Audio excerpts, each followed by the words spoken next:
Welcome back to the podcast. This is Rabbi Riggins, and you're listening to YHWH Teaching Ministries. To all of our listeners out there, we stay on the air by your donations, so don't forget to donate. Now, let's go into what we're talking about today: the haves and the have-nots. Oh, what a subject. You know, for me, it seems that most people are always focused on what they don't have. The negativity is overwhelming. You find people that are pretty much good people. They pretty much seem like they got it all together, but they always have that underlying negativity. Then you got those people that are always jealous and envious of other folks and envious and jealous of what they have. I feel like it's a disease. Maybe a disease, maybe it's hereditary disease, passed down from generation to generation to generation. Looking at your parents and everybody going crazy because they don't have, looking at, other adults and people around us that are depressed because they don't have. And then you pass that idea on to your children. Their lives become uncomfortable because they're always focused on what they don't have instead of what they have.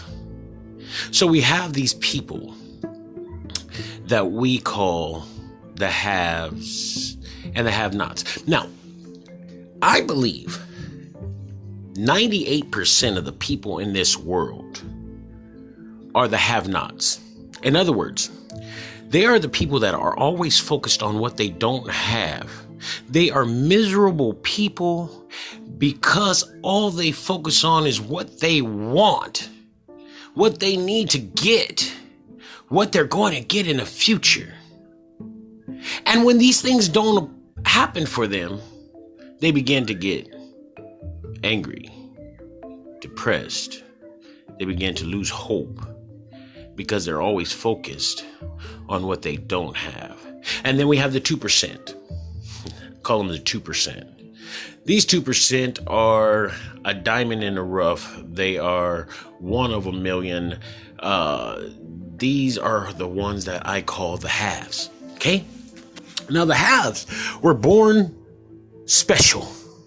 And the reason why I say they were born special is because they're able to focus their mind on all the things that they already have. Now, let me explain something to you about the haves. The reason why the haves are so successful is because when they focus on the things that they already have, they see that they can be used as a tool to gain the things that they don't have. It's not that they're paying attention to the things that they don't have, but they know that what they have, whether it is a talent, whether it is money, whether it is just a roof over their head, they do understand that they have something. They're never envious of anybody because they're already satisfied with what they have, and knowing that what they have will bring them more. They're already satisfied in there. These are who we call the enlightened ones. You have educated people, you have intellectual people, and then you have enlightened people. We'll get into that in another segment. But what we're talking about right now is the have and have not. So these people that are the haves, they have learned to focus their mind on all the things that they have in their possession. And their talents and all these things make room for them, as the Bible would say. Your talents make room for you. So these people are always successful in all the things they do, because they're never envious, paying attention. See, I like to equal it to riding on the freeway. How's that? We're riding on the freeway, and you're in your car, and I'm in my car, and you're paying so much attention to what I'm doing in my car that you don't see the car ahead of you. and you hit it. And that's what the have-nots do. They pay attention to other people's car. They pay attention to what other people have. And before they know it, they fall into depression and lose hope and everything else because of what they didn't have, because they were too focused on what I have. They hit the car in front of them. Boom. There it is. Destroyed. All because you can't focus on what you have. You have to focus on what you don't have and what everybody else has. Now, there is a decision that we all have to make in this lifetime. Are we going to be the parts of the haves or the parts of the have-nots? Me, myself, I'm not going to lie to you. I'd rather be the parts of the haves. And don't get it wrong. Don't think because, he's telling the truth and these things are good that he doesn't go through them himself. Because I focus my mind daily. Paul said in the Bible, I die daily. Okay? I learn daily how to kill those perceptions that are not the perceptions that are right for what I believe in.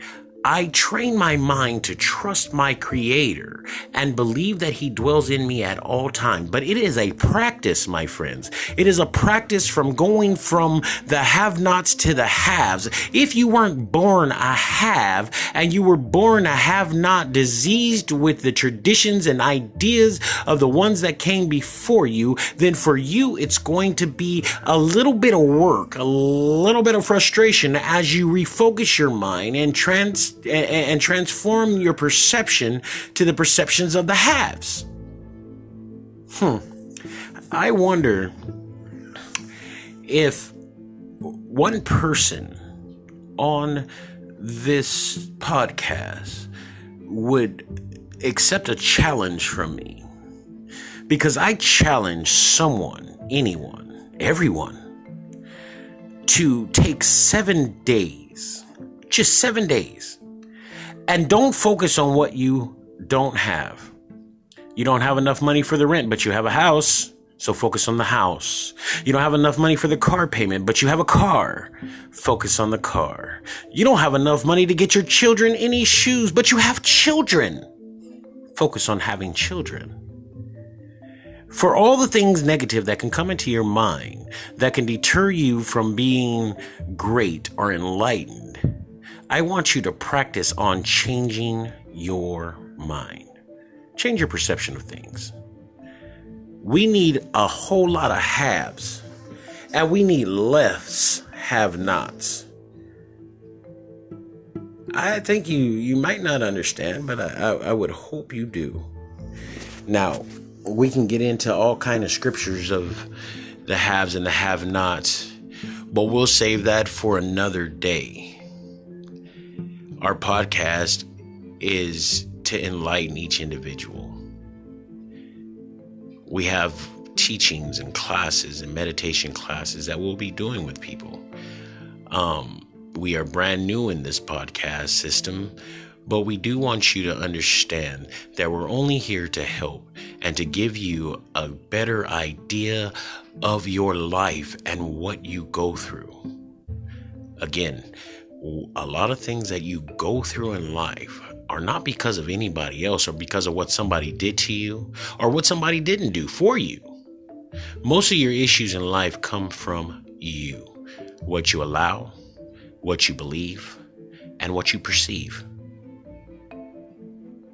If you change your perception, you'll change your belief. If you change your belief, then you'll change your life. Let's all do this. Let's all make the life decision that we're going to be the haves from now on. No matter what. No matter what mother, father, children, friends, best friends, colleagues, no matter what they say, we're going to become the haves. And we're going to focus on what we have and use it as a tool to get all the rest of the things. I'll leave you with a scripture. First seek ye the kingdom of heaven and all of its righteousness, and all else shall be added unto you. Quick secret, the kingdom of heaven is inside of you. Find it. Get into right standings with it. Become the haves. And I guarantee you, all else will be added unto you. Change your life. Change your perception. Y'all bless and keep you. We love you. Boom.